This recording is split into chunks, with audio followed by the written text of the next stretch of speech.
Good morning बच्चों। तो आज हम लोग आपके प्रैक्टिकल इनऑर्गेनिक रेडिकल्स के एनालिसिस के बारे में बातें करने वाले हैं। ठीक है, ये जो लेक्चर है ये 11th क्लास के बच्चों के लिए भी है, 12th क्लास के बच्चों के लिए भी है। ठीक है, तो 11th और 12th वाले दोनों इस लेक्चर को देखेंगे अच्छे से।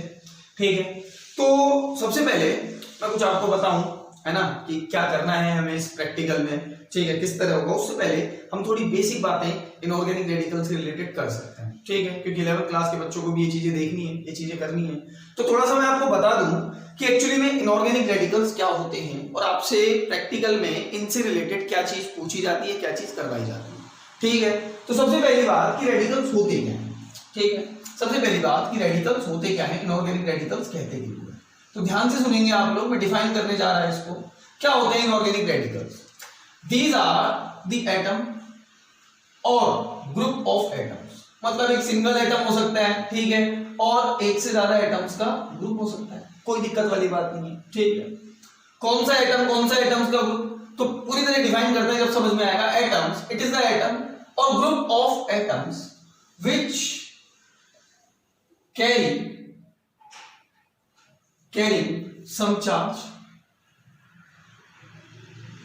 and behave like a single unit. Behave like a single unit is called radicals. समझो मेरा मतलब क्या है। जस्ट इमेजिन मेरे पास क्लोराइड आयन है Cl माइनस। पहले रेडिकल का मतलब समझ रहे हैं हम लोग। Cl माइनस मेरे पास कोई आयन है, ठीक है। यहां पर एक सिंगल एटम प्रेजेंट है जिस पर कुछ चार्ज प्रेजेंट है और एक सिंगल यूनिट की तरह काम कर रहा है, इसको मैं क्या बोलूंगा, एक रेडिकल। अब सिंस इस पर नेगेटिव चार्ज है तो इसको मैं और डिटेल में क्या बोल दूंगा, एनायनिक रेडिकल। क्या बोल दूंगा, एनायनिक रेडिकल। ठीक है, और देख लो, जैसे F माइनस एक एटम है जिस पर कुछ चार्ज है, समझ लो फ्लोराइड आयन बोलते हैं इसको। एक एटम है जिस पर कुछ चार्ज है, समझ लो मेरी बात को, एक यूनिट की तरह ये काम करेगा, इसको हम क्या बोलेंगे, एनायनिक रेडिकल, क्योंकि नेगेटिव चार्ज है। नेगेटिव चार्ज एनायन को तो बोलते हैं। ठीक है, फॉर एग्जांपल अब ये सिंगल यूनिट का मतलब क्या समझ में आएगा आपको। मेरे पास है NO2 माइनस, ठीक है, NO2 माइनस। अब यहां पर एक सिंगल एटम तो नहीं है, यहां पर ग्रुप ऑफ एटम्स है, नाइट्रोजन है, ऑक्सीजन और ऑक्सीजन की दो है। ठीक है, बट ये तीनों मिलकर एक सिंगल यूनिट का काम कर रहे हैं और साथ में एक यूनिट का काम कर रहे हैं, और साथ में इन पर कुछ चार्ज भी है। वो चार्ज कैटायन भी हो सकता है, एनायन भी हो सकता है। यहाँ पर एनायन है, नेगेटिव चार्ज है, तो इसको भी हम किसके अंदर रख देंगे, एनायनिक रेडिकल्स। तो थोड़ा बहुत आपको फील आया होगा कि रेडिकल्स क्या होते हैं। एक्चुअली में बिल्कुल सही कह रहे हो आप, जिनको आप आयंस कह रहे थे उन्हीं को हम लगभग क्या बोल रहे हैं, रेडिकल्स। और दो तरह के रेडिकल्स, एक एनायनिक, फर्दर एग्जांपल्स लूं मैं, Pb2+। एक एटम है जिस पर कुछ चार्ज है और एक सिंगल यूनिट की तरह काम कर रहा है, ठीक है, इसको भी हम क्या कहेंगे, रेडिकल। बट सिंस इस पर पॉजिटिव चार्ज है तो ये रेडिकल कौन सा रेडिकल कहलाएगा, कैटायनिक रेडिकल। क्लियर हो रही है मेरी बात? ठीक है, जैसे Mg2+, इसकी हम लोग बात कर सकते हैं। ठीक है, जैसे NH4+, अमोनियम आयन कहते हो आप इसको, अमोनियम आयन कहते हो आप इसको। क्लियर हो रही है मेरी बात? ठीक है, तो ये सब किसकी तरह एक्ट कर रहे हैं, रेडिकल्स की तरह। और फिर मैं कह रहा हूं, हाँ आप सही हो, आप इनको आयंस भी कह सकते हो, कोई दिक्कत वाली बात नहीं है। ठीक है, खैर अभी हम इनको रेडिकल्स कहेंगे, है ना। तो रेडिकल्स क्या, एक एटम और ग्रुप ऑफ एटम, है ना, जिस पर कुछ चार्ज हो और एक सिंगल यूनिट की तरह काम करे। दो तरह के हो सकते हैं, एक होते हैं एनायनिक रेडिकल, दूसरे होते हैं कैटायनिक रेडिकल। ठीक है, अच्छा सर पढ़ा क्यों हो और प्रैक्टिकल में क्या काम आएगा हमारा, तो समझो। एक्चुअली में आपको प्रैक्टिकल में एक सॉल्ट दे दिया जाएगा, है ना। चलो जस्ट इमेजिन, थोड़ा सा फील करना, मेरे पास एक सॉल्ट है ना, मेरे पास एक सॉल्ट है AB, मुझे नहीं पता कौन सा सॉल्ट है, मैंने मान लिया कोई AB सॉल्ट है।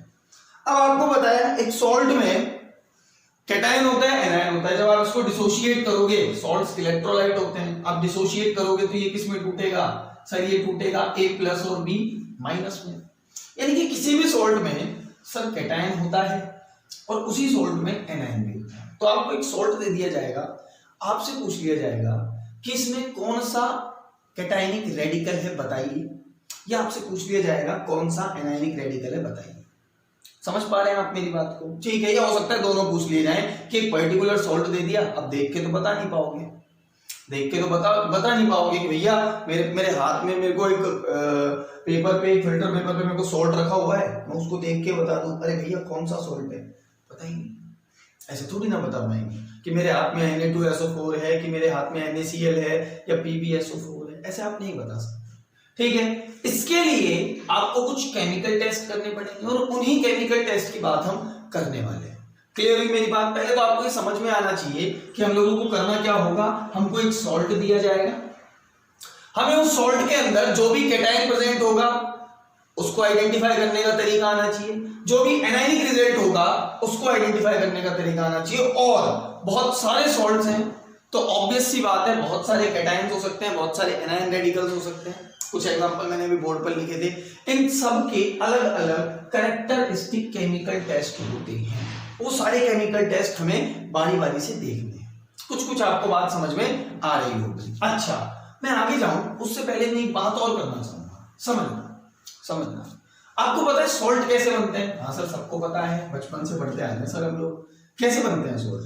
सर, कोई एसिड किसी बेस के साथ रिएक्ट करता है, हाँ सर याद आ गया, क्या बनाता है? सॉल्ट बनाता है और साथ में वाटर। ये रिएक्शन होती है acid plus base give salt plus water. एक एग्जांपल ले लेते हैं, जैसे बहुत सीधा सा एग्जांपल, जैसे हम ले लेते हैं HCl, हाइड्रोक्लोरिक एसिड लिया, इसमें थोड़ा सा मिलाया NaOH, आप सबको पता है एक सॉल्ट बन जाएगा NaCl। समझ पा रहे हो मेरी बात को? और साथ में क्या बनेगा? वाटर। तो जो एक सॉल्ट है वो सॉल्ट किससे बनता है? एसिड और बेस से। अब ध्यान से सुनना, इंपॉर्टेंट चीज है। अब मैं अगर इस सॉल्ट को डिसोशिएट करूं तो ये टूटेगा Na+ और Cl- में। मुझे बताया कि इसमें कैटायनिक पार्ट होगा Na+। क्या है? कैटायनिक पार्ट, सही है। और Cl- क्या है? Anionic part. ये एक एनायनिक पार्ट की तरह काम करेगा। ठीक है, अब सुनना मेरी बात को ध्यान से। ये जो कैटायनिक पार्ट है, जो Na+ है, ये एसिड से आया कि ये बेस से आया? जरा सोचो क्या हुआ था इस रिएक्शन में? Na+OH- और H+Cl-। तो हुआ क्या? बेस ने दिया Na+ और एसिड ने दिया Cl-। मतलब ये जो कैटायनिक पार्ट है Na+, ये कहां से आया है? कम्स फ्रॉम अ बेस, सही। जबकि मैं बात करूं एनायनिक पार्ट की तो it comes from N acid, सही बात है। और ऐसा हमेशा होगा। और एग्जांपल देख लो, मैंने H2SO4 को रिएक्ट करा दिया MgOH का हॉल्टोइस के साथ, मैंने कहा इसके साथ रिएक्शन कराते हैं इसकी, है ना। आपको पता है ये टूटेगा Mg2+ में, OH- में, 2OH- में, ये SO4 और यहां पर H+, 2H+ हो जाएंगे। क्या होगा? Mg2+ SO4 के साथ जुड़ेगा, क्या बनाएगा? MgSO4, साथ में क्या बन जाएगा? 2H2O। ये केमिकल रिएक्शन होगा। अच्छा समझो, मेरे को केवल सॉल्ट को पकड़ना है। MgSO4 अगर मैं आगे डिसोशिएट करूं तो इसमें एक कैटायन है, एक एनायन है। एक तो Mg2+ आयन है और दूसरा SO4 आयन है। यहां पर जो कैटायन है ये कहां से आया? ये बेस से आया, it comes from a base. और अगर मैं SO4 की बात करूं तो H2SO4 से आया ना, मतलब ये कहां से आया? एक एसिड से आया। ध्यान से सुनना, मैं जो बोल रहा हूं इंपॉर्टेंट है। हमें पता है रेडिकल्स दो तरह के होते हैं। कौन कौन से? यहां लिख रहे हैं, दो तरह के होते हैं सर। एक तो कैटायनिक रेडिकल है ना, फर्स्ट, और दूसरा एनायनिक रेडिकल।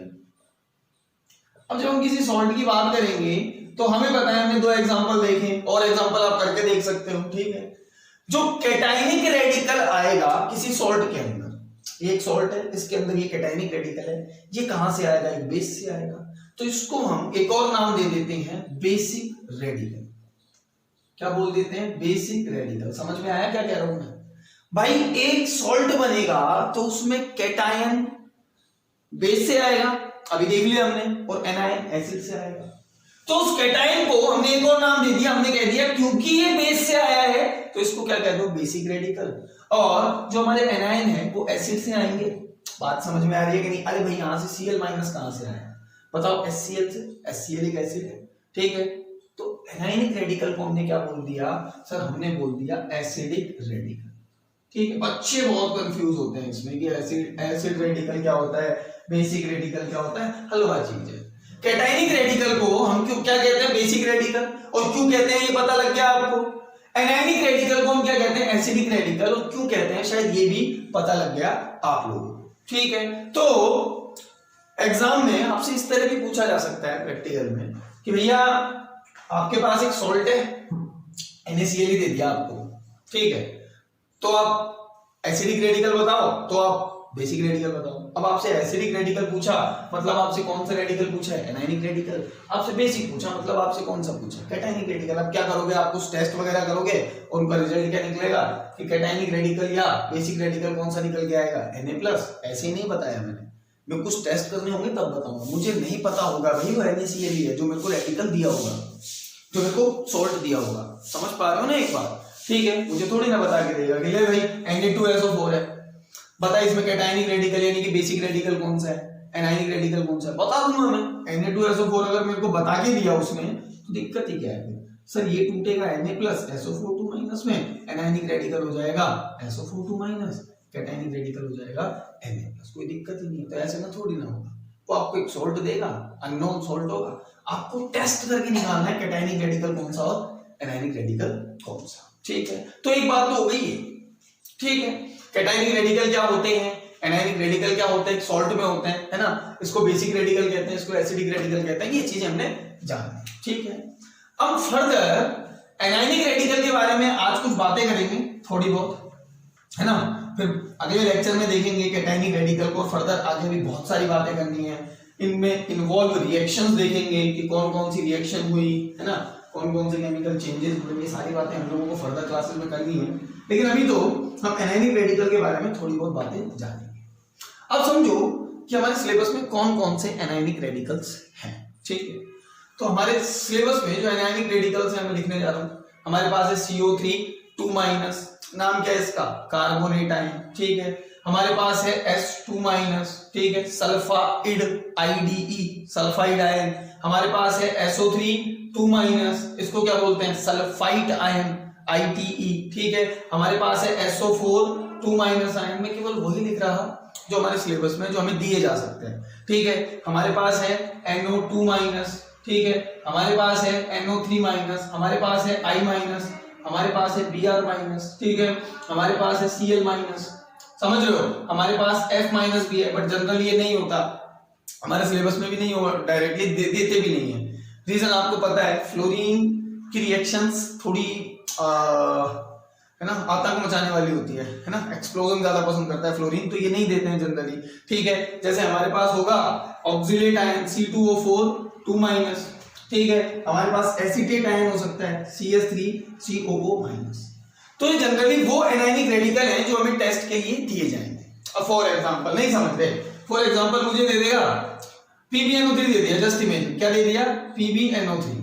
तो मुझे पता है PbNO3 का ऑल्टोइस, मुझे पता है कि NO3- है इसमें, है ना। तो कोई ऐसे टेस्ट करने पड़ेंगे जो NO3- को कंफर्म कर दे कि हाँ NO3- है। मतलब मैं केवल किसकी बात कर रहा हूँ अभी, एनायनिक रेडिकल्स की। अब सर इतने सारे एनायनिक रेडिकल्स हैं, मुझे कैसे पता लगेगा सॉल्ट देख के कि उसमें CO3- है, S2- है, SO3-, है, SO4-, है, so मुझे कैसे पता लगेगा, है ना। तो केमिकल टेस्ट करने पड़ेंगे, ऐसे पता लगेगा। सर कौन से केमिकल टेस्ट करने पड़ेंगे, तो सुनो कि जितने भी एनायनिक रेडिकल मैंने यहाँ बोर्ड पे लिखे हैं, आप पहले अपनी कॉपी में लिख लेना, किसी रफ कॉपी में लिखो। जितने भी एनायनिक रेडिकल, ये थ्योरेटिकल पार्ट है बेटा, प्रैक्टिकल से पहले वाला, और प्रैक्टिकल्स आपके लिए आसान बन जाएंगे अगर आप इन सारी चीजों को लर्न कर लेंगे। तो जो भी मैं बताने जा रहा हूँ, जो भी हम लोग बातें करेंगे फर्दर 10 मिनट 15 मिनट में, ठीक है। अच्छा, तो मैं तुमसे क्या कह रहा था, मैं तुमसे कह रहा था कि जितने भी रेडिकल, एनायनिक रेडिकल, अभी केवल हम किसकी बात कर रहे हैं, एनायनिक रेडिकल की, कैटायनिक की बात नहीं कर रहा, उसके लिए अलग टेस्ट होंगे। तो जितने भी एनायनिक रेडिकल मैंने बोर्ड पर लिखे हुए हैं यहाँ पे, यही हमारे सिलेबस में ले देंगे। और इन सारे रेडिकल्स को हमने 3 ग्रुप्स में डिवाइड किया हुआ है, एक फर्स्ट ग्रुप, एक सेकंड ग्रुप, एक थर्ड ग्रुप, ठीक है। समझते हैं, समझो, मैं मिटा रहा हूं उसको, समझो। ये जितने भी रेडिकल्स मैंने यहाँ लिखे ना, इनको 3 ग्रुप्स में बांटा गया है, 3 ग्रुप्स में डिवाइड किया गया है। एक तो फर्स्ट ग्रुप में, एक second group radical, anionic radicals की बात कर रहा हूं मैं, और थर्ड ग्रुप रेडिकल। अब किस बेसिस पर सर क्लासिफाई किया गया है वो हम देखेंगे अभी 5 मिनट बाद, ठीक है। पहले तो देख लो कि फर्स्ट ग्रुप में कौन कौन से रेडिकल्स आते हैं। फर्स्ट ग्रुप में हमारे पास रेडिकल आता है S2- है ना, सल्फाइड, है ना, सल्फाइड, सॉरी क्या कहते हैं इसको, सल्फाइड, ठीक है। फर्स्ट ग्रुप में हमारे पास आता है SO3 इसको क्या कहते हैं हम, सल्फाइड, क्या बोल देते हैं इसको, सल्फाइड, ठीक है। फर्स्ट ग्रुप में हमारे पास आता है CO3 अरे इसको तो सब जानते हो, क्या नाम है इसका, कार्बोनेट, क्या बोल देते हैं आप इसको, कार्बोनेट कह देते हो, ठीक है। जैसे फर्स्ट ग्रुप में हमारे पास आ सकता है CH3COO-, इन भाई साहब का क्या नाम है, बोलो, एसीटेट, एसीटेट आयन, है ना, ये एनायनिक रेडिकल होता है। हमारे पास हो सकता है NO2-, नाइट्राइट, क्या हो सकता है, नाइट्राइट। तो ये सारे कौन से ग्रुप के रेडिकल्स मैंने लिखे हैं, फर्स्ट ग्रुप के। कौन से ग्रुप के रेडिकल लिखे हैं, फर्स्ट ग्रुप के। कुछ कुछ बात समझ में आ रही होगी, अब समझना। दो रेडिकल और देख लो यहाँ पे। अच्छा, इसके साथ हाइड्रोजन जुड़ा हो तो H- बनाएगा, इसको हम बोलेंगे बाइसल्फाइड, ये भी फर्स्ट ग्रुप में आता है, बाइसल्फाइड, ठीक है। इसमें भी लिखा हो सकता है HSO3-, एक H+ इंट्रोड्यूस करा दिया ना, तो इसको बोलेंगे बाइसल्फाइड। इसी तरह बाइकार्बोनेट हो जाएगा, इनमें नहीं होगा ऐसा, है ना। CO3 में एक H जोड़ दो, SCO3-, तो इसको हम क्या बोल देंगे, बाइकार्बोनेट। समझ पा रहे होंगे आप मेरी बात को। ये सारे के सारे रेडिकल किसके, फर्स्ट ग्रुप के। अब सुनना, अगर इनमें से कोई रेडिकल, ध्यान से सुनना, अगर इनमें से कोई रेडिकल मेरे सॉल्ट में प्रेजेंट है, तो मैं जब इसमें डाइल्यूट H2SO4 मिलाऊंगा, उस पर्टिकुलर सॉल्ट में डाइल्यूट H2SO4 मिलाऊंगा, तो एक गैस निकलेगी। अब वो गैस कोई सी भी हो सकती है, बस ये एक ही गैस निकलेगी। कार्बोनेट के केस में कार्बन डाइऑक्साइड निकलती है, SO3 के केस में SO2 निकलती है ना। वो आगे की बात है, फर्दर आगे की बात है। अभी तो इतना समझो, ये डाइल्यूट HCl भी डाल सकते हो, डाइल्यूट HCl कि H2-, SO3 CO3 CH3CO-, NO2-, जितने भी रेडिकल्स हैं सब में, इन सब में फर्स्ट ग्रुप के रेडिकल में अगर मैं डाइल्यूट H2SO4 या डाइल्यूट HCl डालूं तो एक गैस निकलेगी। अगर कोई गैस निकली, मैं कह रहा हूं गैस अलग हो सकती है, कभी कार्बन डाइऑक्साइड निकलेगी किसी के केस में, है ना, जैसे इसके केस में कार्बन डाइऑक्साइड निकलती है ना, कभी SO2 निकलती है, पंजेंट स्मेल की होती है, ठीक है, वो फर्दर बातें हैं।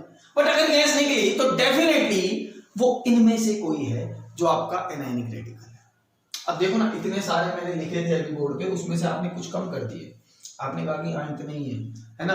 अगर डाइल्यूट H2SO4 निकला तो मतलब बाकी सारे खत्म, या तो ये होगा या ये होगा या ये होगा या ये होगा या ये होगा या ये। अब कौन सा है इनमें से, उसके लिए फर्दर केमिकल टेस्ट करेंगे, बट एक आइडिया तो मिल जाएगा हम लोगों को, ठीक है। सिमिलरली सेकंड ग्रुप में कौन कौन से हमारे पास रेडिकल होते हैं, सेकंड ग्रुप में हमारे पास रेडिकल होते हैं Cl-, सेकंड ग्रुप में रेडिकल होता है Br-, सेकंड ग्रुप में रेडिकल होता है I-, ठीक है।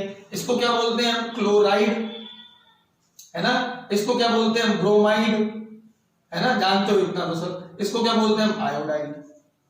क्लियर हो गई बात मेरी। एक होता है C2O4-, ऑक्सिलेट, ये कौन सा रेडिकल है, ये आयन है ऑक्सिलेट। समझो कहां से आया, अरे COOH, जानते हो ना, डाई कार्बोक्सिलिक एसिड, है ना, ऑक्सिलिक एसिड कहते हैं इसको, दोनों में से H+ निकाल दो, या माइनस, तो क्या बनेगा, C2O4-। तो अगर ऐसा कोई रेडिकल प्रेजेंट है C2O4-, ऑक्सिलेट, ठीक है, या हम कह सकते हैं NO3-, ठीक है। अगर इनमें से कोई रेडिकल प्रेजेंट है तो डाइल्यूट H2SO4 के साथ कोई गैस इवॉल्व नहीं होगी। किसके साथ होगी, कंसंट्रेटेड H2SO4 के साथ। क्लियर हो गई। इसको नाइट्राइट कहा जाता है, इसको नाइट्राइट कहा जाता है, समझ लो। अगर मैं समझना, अगर मैं कंसंट्रेटेड H2SO4 डालूं, मिला दिया मैंने कंसंट्रेटेड H2SO4, तो एक गैस निकलती है। अब वो गैस ये प्रेजेंट है तो कुछ और होगी, ये प्रेजेंट है तो कुछ और होगी, लेकिन इतना कंफर्म है गैस निकलेगी कंसंट्रेटेड H2SO4 के साथ। समझ पा रहे हैं आप मेरी बात को, ठीक है। इसीलिए इन सबको किसमें रखा गया है, सेकंड ग्रुप में। अब समझो, जरा समझो, मान लो मेरे पास एक सॉल्ट है, मुझसे कहा एनायनिक रेडिकल कौन सा है बताओ, मैंने उसमें कंसंट्रेट H2SO4 डाला और एक गैस का इवोल्यूशन हुआ। कोई सी भी गैस हो सकती है, बस हमें पता है गैस का इवोल्यूशन हुआ, एक गैस निकली, मतलब वो इनमें से कोई है, दैट्स इट। नहीं निकली तो आपको क्या करना है, कंसंट्रेटेड डालना है। आपने पहले डाइल्यूट डाला था, अब कौन सा डालोगे, कंसंट्रेटेड डालोगे। अगर कंसंट्रेटेड डालने पर निकली तो मतलब इनमें से कोई है। अगर सर दोनों में ना निकले तो दोनों में से कोई नहीं है। उस केस में हमारे पास जो रेडिकल होंगे वो कौन से ग्रुप के रेडिकल होंगे, थर्ड ग्रुप के रेडिकल। और खुशी की बात है कि थर्ड ग्रुप में आपको मेनली दो ही रेडिकल मिलते हैं, होते तो 4-5 है ना। जैसे मैं बात करूं BO3 3-, इसको बोलते हैं बोरेट आयन। क्या बोलते हैं इसको, बोरेट आयन। एक है हमारे पास SO4 2-, है ना, सल्फेट आयन, है ना, सब जानते हो इसको तुम, ठीक है। एक है हमारे पास PO4 3-, और एक है हमारे पास F-। SO4 लिख देता हूं मैं यहाँ पे नाम, ये है बोरेट, ठीक है। ये कौन सा है, सल्फेट, ठीक है। ये कौन सा है सर, ये है फॉस्फेट। ये कौन सा है सर, ये वाला है फ्लोराइड। समझ रहे हो मेरी बात। अगर इनमें से कोई है मतलब ना तो वो कंसंट्रेटेड H2SO4 के साथ कोई गैस निकालेगा, ना डाइल्यूट H2SO4 के साथ। तो एनायनिक रेडिकल सबसे पहले हमने ग्रुप वाइज क्लासिफाई किया, है ना, किस बेसिस पर कि कोई रेडिकल डाइल्यूट H2SO4 के साथ कोई गैस निकाल रहा है, कंसंट्रेटेड के साथ निकाल रहा है, निकाल ही नहीं रहा है, ठीक है, इजीली अवेलेबल होता है H2SO4 लेबोरेटरी में, ठीक है। तो हमने इससे इसके बेसिस पर ग्रुप्स बना दिए थी। समझ रहे हो मेरी बात को। अब यहां से क्या हुआ, यहां से एक फायदा हुआ आप लोगों को कि अब आप लोग के पास जो एक बहुत बड़ा 12-13 जो रेडिकल्स का ग्रुप था वो छोटा छोटा हो गया, क्लासिफाई कर दिया आपने उसको, है ना। एक बार फिर से मैं इसको समराइज कर दूं कि अगर फर्स्ट ग्रुप का कोई रेडिकल प्रेजेंट है, फिर से सुनो, फर्स्ट ग्रुप का कोई रेडिकल प्रेजेंट है तो डाइल्यूट H2SO4 या डाइल्यूट HCl डालने पर गैस निकल जाएगी। अगर ना निकले तो आगे बढ़ो, आगे बढ़ के कंसंट्रेटेड H2SO4 डालो।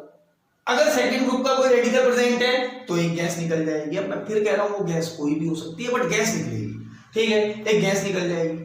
अगर निकल गई तो मतलब सेकंड ग्रुप का कोई रेडिकल है, कंसंट्रेटेड H2SO4 के बाद नहीं निकली तो डेफिनेटली उसमें जो एनायन प्रेजेंट है वो कौन से ग्रुप का है, थर्ड ग्रुप का। फिर आपको कुछ डालने की जरूरत नहीं है। फिर इसका कंफर्मेटरी टेस्ट कुछ और तरीके से करेंगे, ये पहचानेंगे कि ये है कि ये है कि ये है कि ये है। सिमिलरली यहाँ इनमें से कौन सा ये पहचानने के लिए हम आगे टेस्ट करेंगे। लेकिन हमारे पास कुछ तो प्रेशर कम हुआ केवल किसकी वजह से, कंसंट्रेट और डाइल्यूट H2SO4 की वजह से, ठीक है। तो सबसे पहले तो आपको ये सब नोट कर लेना है अपनी कॉपी में। 3 ग्रुप में हमने बांटा है ना, एनायनिक रेडिकल्स को, एसिडिक रेडिकल को या कहते हैं एसिडिक रेडिकल को फर्स्ट ग्रुप, सेकंड ग्रुप और थर्ड ग्रुप, ठीक है। इसके बाद फर्दर कि सर अगर फर्स्ट ग्रुप का हुआ, मान लो डाइल्यूट H2SO4 के साथ गैस निकल गई यानी कि फर्स्ट ग्रुप का है, तो मुझे कैसे पता लगेगा कि फर्स्ट ग्रुप में इसका है, ये वाला है, ये वाला है, ये वाला है, ये वाला है, कौन सा है, मुझे कैसे पता लगेगा। सिमिलरली सेकंड ग्रुप में मुझे कैसे पता लगेगा कि इनमें से कौन सा है। तो उसके लिए बात करेंगे हम नेक्स्ट लेक्चर में, ठीक है। इतने आप इसको अपनी कॉपीज में नोट कर लेना जरूर, है ना, फेयर में कर ले, रफ में कर ले, ठीक है। और साथ साथ 11th क्लास के लिए भी ये प्रैक्टिकल था, ठीक है, तो वो भी इसको देखें लेक्चर को और नोट कर ले एक बार अपनी कॉपी में इसे। फर्दर हम लेबोरेटरी में मिलेंगे अपनी में, है ना, वहां हम इनके टेस्ट करके देखेंगे कि कैसे हम लोग फर्दर इनकी बातें कर सकते हैं। साथ में यहाँ रिएक्शन जो इन्वॉल्व है गैस के निकलने के पीछे, उन रिएक्शंस की भी हम नेक्स्ट क्लास में बात करेंगे, ठीक है। चलिए, थैंक यू।